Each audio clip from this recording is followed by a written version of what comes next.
تو جب جز وقتی امام عادل ہو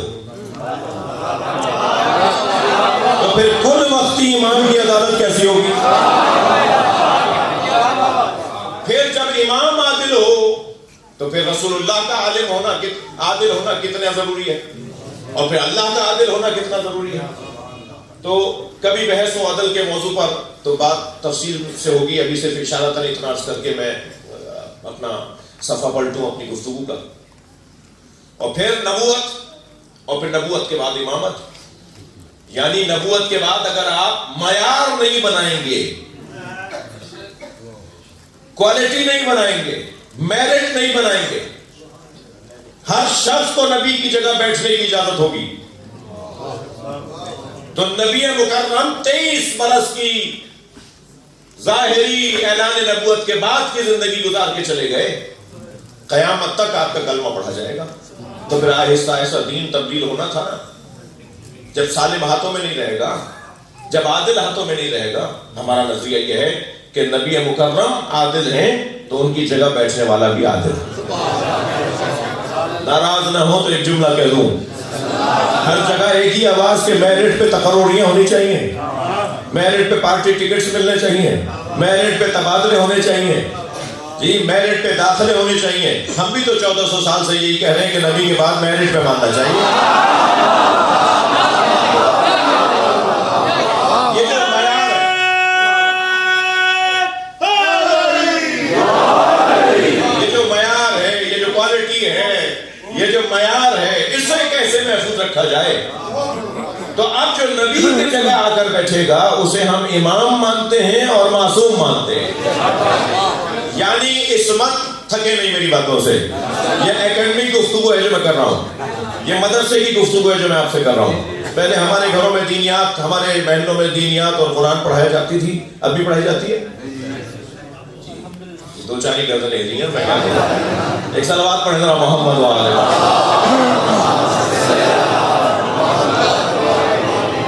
ترجیحات میں نہیں رہی ہے، پہلے ترجیحات میں سے تھا، اب ترجیحات میں سے نہیں ہے، اسی لیے بگاڑ بھی بڑھ رہا ہے، اس لیے مسائل بھی بڑھ رہے ہیں۔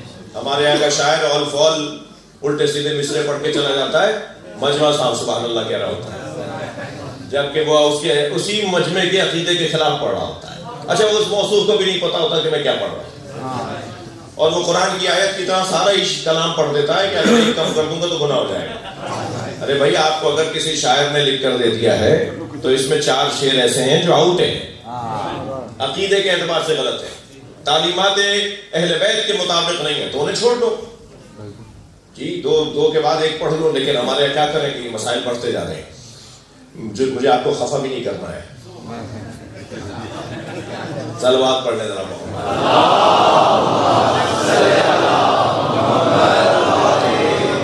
صرف اشارہ دینا ہے، متوجہ کرنا ہے اور اسم افہم بولنا ہے، باقی تو آپ کو سب آتا ہے۔ صلوات اور محمد وآلہ محمد۔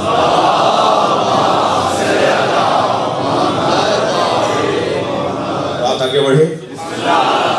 امامت کے لیے عدل یعنی شدت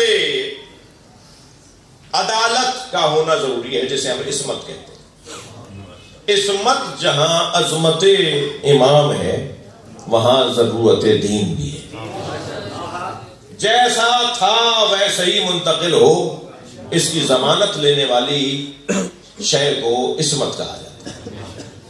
جو چیز محفوظ رکھے گی کہ جیسا تھا ویسے ہی ہے، اسے عصمت کہا جاتا ہے۔ امامت کتنا ضروری عنوان ہے، میں الجھ رہا ہوں، گھبرا رہا ہوں، تردد میں ہوں کہ ٹائم میرے پاس کم ہو گیا، اور یہ بحث ہے کہ جو کرنے کی ہے، گفتگو ہے جو سننے کی ہے۔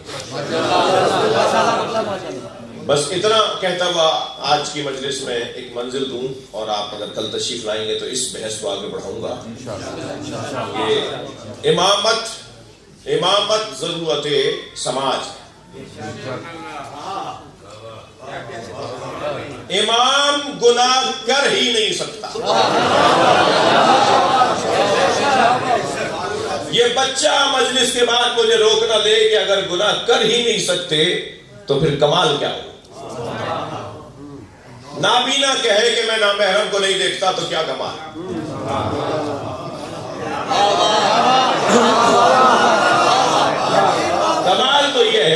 آنکھیں ہوں اور گناہ نہ ہو.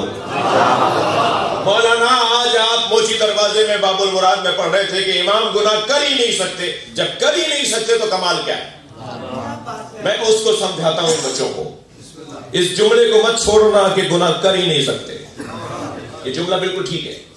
امام گناہ کر ہی نہیں سکتا، اس لیے کہ یہ جملہ ہمیشہ مجبوری کے لیے نہیں بولا جاتا بلکہ اختیار تام کے لیے بھی بولا جاتا.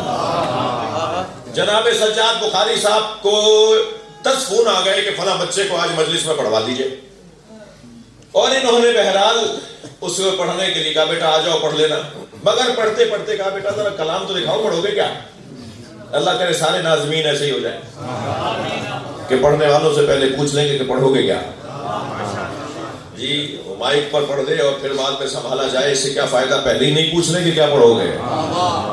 اور اس نے کلام دکھایا تو سجاد صاحب نے دیکھا کہ صاحب مطلع فلاں بحر میں ہے تو حسن مطلع دوسری بحر میں، اور پہلا شعر جو ہے وہ تیسری بحر میں، اور چوتھا شعر جو ہے وہ بحر سے خارج ہے، اور 5ویں شعر کا جو پہلا مصرع ہے وہ بحر رجز میں ہے، تو دوسرا جو مصرع ہے وہ بحر ربڑ میں ہے.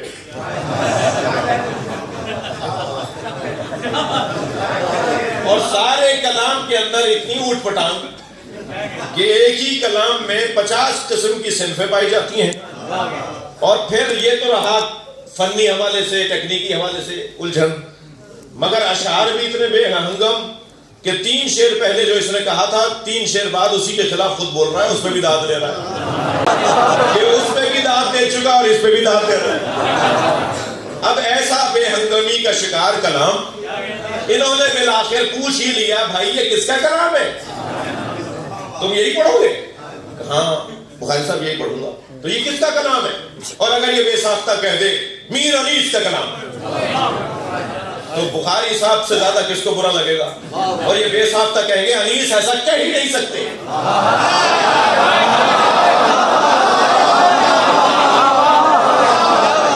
انیس ایسا کلام کہہ ہی نہیں سکتے. یہ جو انیس ایسا کلام کہہ ہی نہیں سکتے، یہ کوئی کمزوری ہے انیس کی یا کمال ہے انیس کا؟ جب ہم کہتے ہیں کہ امام گناہ کر ہی نہیں سکتا تو یہ کوئی کمزوری کی بات نہیں اور یہ کمال کی بات ہو رہی ہے. ائمہ سے گناہ ہو ہی نہیں سکتا، ان کا اپنے وجود پہ تسلط تقاضا کرتا ہے.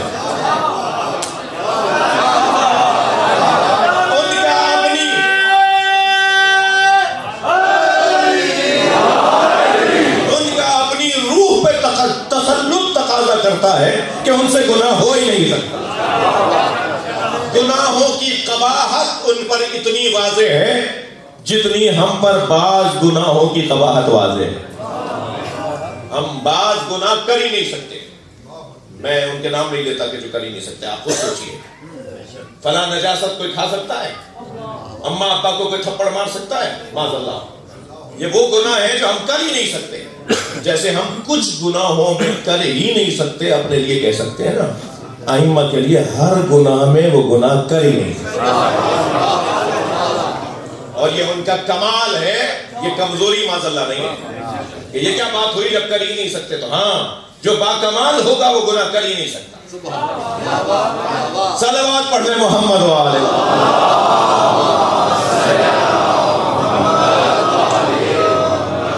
کل اس بحث کو گفتگو کو آگے بڑھاؤں گا. آپ کی شرکت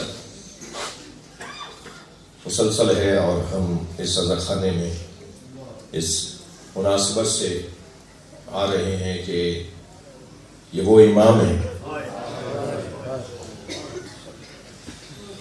جن کی اولاد کثیر مگر جنازہ مزدور ہوتا ہے.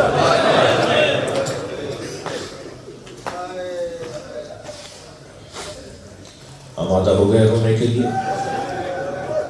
اللہ آپ کو کسی وقت میں نہ رلائے سوائے میں محل بیت میں رونے رلانے والوں میں قرار دے. عزیزو، اس گھرانے کی عجیب قسمت لکھی ہے اللہ نے. ان کی مظلومیت ان کے ہادی ہونے کے لیے اللہ نے لازم قرار دی کہ یہ صبر کریں، برداشت کریں. دشمن اپنے ظلم کی حدیں بتا دے مگر یہ اپنی برداشت کی حد نہ بتائیں. اس سے زیادہ کچھ نہیں کر سکتے تھے مگر یہ اس سے زیادہ بھی صبر کر سکتے تھے. یہ عنوان ہے اس گھرانے کا. چلیے آج کی مجلس میں آپ سے التماس کر رہا ہوں کہ کربلا چلیے. حسین صبح سے عصر تک لاشیں اٹھا رہے ہیں. اجرکم اللہ اجرکم اللہ. آوازیں بلند ہیں. میرے مولا نے سارے لاشیں خود اٹھائے, حتیٰ غلاموں کے لاشیں بھی کسی کو اٹھانے نہیں دیے. جب غلام کا لاشا کوئی پڑھ کے کہتا تھا مولا یہ تو غلام ہے, فرماتے تھے یہ میری محبت میں یہاں آیا ہے, میری محبت بدنام ہو جائے گی. جون کا لاشا بھی خود اٹھایا, حتیٰ حر کے بیٹے کا لاشا. جب آواز دی نا علی ابن حر نے بابا میری مدد کیجیے, اولاد والے بیٹھے ہیں, بیٹا اس حالت میں باپ کو مدد کے لیے پکارے تو باپ کتنی جلدی جائے گا, حر کتنی جلدی پہنچے ہوں گے لاشے پر. لیکن سنیں گے جب حر پہنچے تو حسین پہلے سے موجود تھا. اجرکم اللہ. امام نے حر کے بیٹے کا لاشا اٹھایا ہوا تھا تو حر نے کہا مولا یہ غلام زیادہ ہے, میرے بیٹے کا لاشا مجھے دے دیجئے. آپ نے ایسے یہ لاشا کیوں اٹھا لیا؟ امام نے فرمایا حر جوان کی میت باپ نہیں اٹھاتا. اجرکم اللہ اجرکم اللہ. حر جوان بیٹے کی میت باپ نہیں اٹھاتا. امام حر کے بیٹے کا لاشا گنج شہیدہ میں لے کر آئے. عزاداروں رو لیے نا, آوازیں بلند ہو گئیں, پہنچ گئے نا آپ جو میں کہنا جا رہا ہوں. جب علی اکبر کا لاشا اٹھا رہے تھے تو کوئی نہیں تھا جو یہ کہتا کہ جوان کی میت باپ نے اٹھاتا. ایک جانب حسین کی یہ مظلومیت, دوسری جانب ائمہ اہل بیت کے ہاں کراہت کا عمل بھی انجام نہیں دیا جاتا. وہ مکروہ عمل بھی انجام نہیں دیتے, وہ مباح عمل بھی انجام نہیں دیتے, یا وہ مستحب کرتے ہیں یا واجب کرتے ہیں. تو جس نے یہ کہا ہو کہ جوان بیٹے کی میت باپ نہیں اٹھاتا, وہ جب علی اکبر کا لاشا اٹھا رہے تھے تو کیا ہوا, کیسے ممکن تھا کہ حسین یہ لاشا اٹھا لیتے؟ واحد لاشا ہے جو برابر سے ایک بی بی کے سلام کی آواز ہے. خواتین بیٹھی ہیں نا مجلس میں, بی بی آئی ہوئی ہیں. امام نے جو مڑ کر دیکھا تو جناب زینب کھڑی تھی. فرمایا بھائی یہ میت زینب اٹھائے گی. علی اکبر کا لاشا حسین کے ساتھ جناب زینب نے اٹھوایا, گنج شہیدہ میں لا کے رکھا. سارے لاشیں عزادار و امام حسین نے خود اٹھائے, مگر ان لاشوں میں ایک لاشا جس کا بیان نبی میں نے شروع کیا وہ حضرت علی اکبر کا لاشا ہے. گئے بڑی شان سے تھے, آئی بھی بڑی شان سے. جب گئے تھے نا تیار ہو کر, تو واحد شہید ہیں کربلا کے علی اکبر, جنہیں امام حسین نے فرمایا علی اکبر جاؤ اپنی ماں اور پھوپھیوں سے اجازت لو. کسی شہید کو نہیں بھیجا میں میدان سے خیموں کی طرف. جو بھی امام سے اجازت مانگنے آتا تھا امام اسے اجازت دیتے تھے یا کہتے تھے کچھ دیر بعد جانا, لیکن اسے اجازت دے کر روانہ کرتے تھے, دعا اس پر پڑھتے تھے اور پھر سے روانہ کر دیتے تھے. واحد کربلا کا شہید ہے علی اکبر. جب آ کے کہا بابا مجھے جانے کی اجازت دے, یا روایت میں ہے کہ امام نے خود فرمایا علی اکبر اب تم جاؤ. اور جب علی اکبر آئے تو انہیں اپنے ہاتھوں سے تیار کیا, اپنا امامہ لگایا, ایسے سجایا جیسے نبی علی کو سجاتے تھے, اور پھر فرمایا علی اکبر جاؤ اپنی پھوپھیوں سے اور اپنی ماں سے جا کے اجازت لو. اور جناب علی اکبر خیموں کے درمیان, اللہ آپ کو کربلا مخیم لے جائے خیمہ گاہ میں, وہ جو بیچ کی جگہ ہے نا وہاں کھڑے ہو کر حضرت علی اکبر نے آواز دی السلام علیکم یا زینب یا سکینہ یا ام لیلہ یا ام رباب یا جاریہ فضہ. اے بی بی زینب میرا سلام, اے ام لیلہ ام فروا سکینہ جاریہ فضہ میرا سلام. یہ کہہ کر علی اکبر نے ایک جملہ کچھ توقف کے بعد کہا جس پہ چیخیں بلند ہو گئی, اور وہ جملہ تھا ھذا السلام سلام الآخر. یہ علی اکبر کا آخری سلام ہے. بس یہ جملہ اجر و کمال اللہ جو رونے آئے ہیں اپنی آوازوں کو آزاد کریں گے. جن کے مذہب میں رونا جائز ہے وہ تکلف کر کے نہ روئیں. جب آپ بلند آواز سے روتے ہیں نا امام جعفر صادق دعا دیتے ہیں, امام محمد باقر مصلی بچھا کے رونے والوں کا یہ دعا کرتے ہیں. جیسے ہی کہا نا حضرت علی اکبر نے آخری سلام ہے, ساری بیویاں خیموں سے باہر آ گئی اور ایک بڑے خیمے میں علی اکبر کو لے گئی. کوئی شانے پہ ہاتھ رکھ کے بات کر رہا ہے, کوئی ہاتھ پکڑ کر بات کر رہا ہے. علامہ ذیشان حیدر جوادی کہتے ہیں ایک بیوی تھی جو دامن پکڑ کر بات کر رہی تھی, اور پھر خود ہی کہتے ہیں جو دامن پکڑ کے بات کر رہی تھی وہ کوئی چھوٹی بیوی ہوگی جو بار بار کہہ رہی تھی یہ رحم غربتنا, اے بھیا ہماری غربت پہ رحم کرو, ہم وطن میں نہیں ہیں, ہم وطن سے دور ہیں, ہمیں کہاں صحرا میں چھوڑ کے جا رہے ہو. پھر کیسے علی اکبر خیمے سے باہر آئے ہیں, ایسا لگتا تھا جیسے جوان کی میت اٹھ رہی ہو. بار بار خیمے کا پردہ ہوتا تھا, پردہ گر جاتا تھا, بیویاں خیمے میں لے جاتی تھیں. کس جتن سے باہر آئے ہیں حضرت علی اکبر. امام کھڑے تھے, امام نے اپنے بچے کو آمادہ کیا, گھوڑے پر بٹھایا, گھوڑا روانہ ہوا. علی اکبر کے کان میں آواز آئی جیسے کوئی پیچھے دوڑتا ہوا آ رہا ہے. نہیں آوازوں کو آزاد کریں, اللہ آپ کو کوئی گانا دے. جناب علی اکبر نے مڑ کر دیکھا تو حسین دوڑتے ہوئے آ رہے ہیں.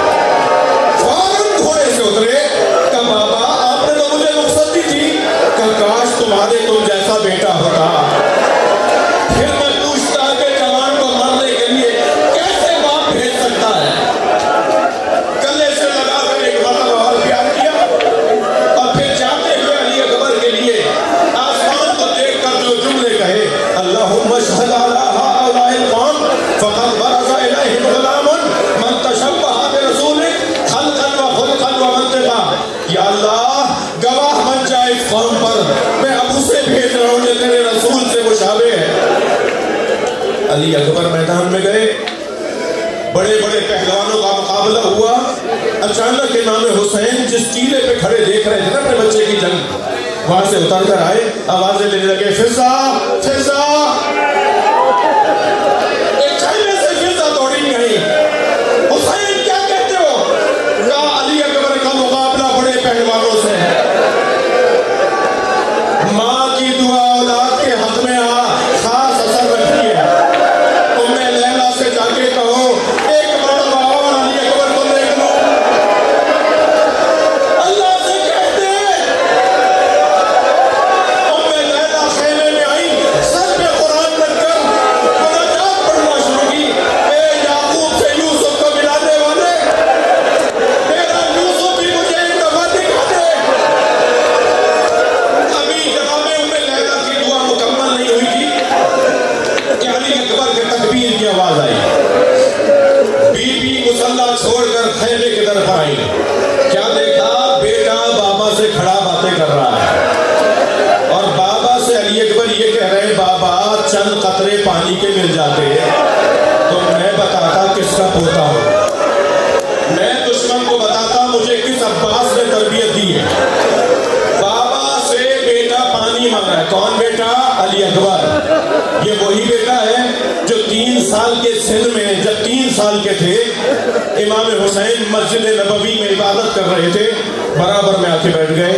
امام نے اپنی عبادت کو توقف دیا, مڑ کر دیکھا, کہا بیٹا علی اکبر کیا چاہتے ہو؟ کہا بابا انگور کھاؤں گا. راوی کہتا ہے کہ انگوروں کا موسم نہیں تھا, مگر علی اکبر حسین سے کچھ مانگے اور حسین نہ دے. فوراً مسجد کے ستون کو ہاتھ مارا امام حسین نے, مسجد کے ستون کو, پلر کو ہاتھ مارا امام حسین نے, تو ستون سے انگوروں کا خوشہ گرا. امام نے ہاتھ میں اٹھا کے کہا علی اکبر تم بابا سے کچھ مانگو اور تمہارے بابا تمہیں نہ دے. علی اکبر 3 سال کی عمر میں بابا سے معجزے سے انگور لے کر گئے. اب کڑیل 18 سال کا علی اکبر ہے, بابا سے پانی مانگ رہا ہے, مگر وہ معجزے کی جگہ تھی, یہ امتحان کی جگہ ہے. کیا کہے حسین اپنے بچے سے؟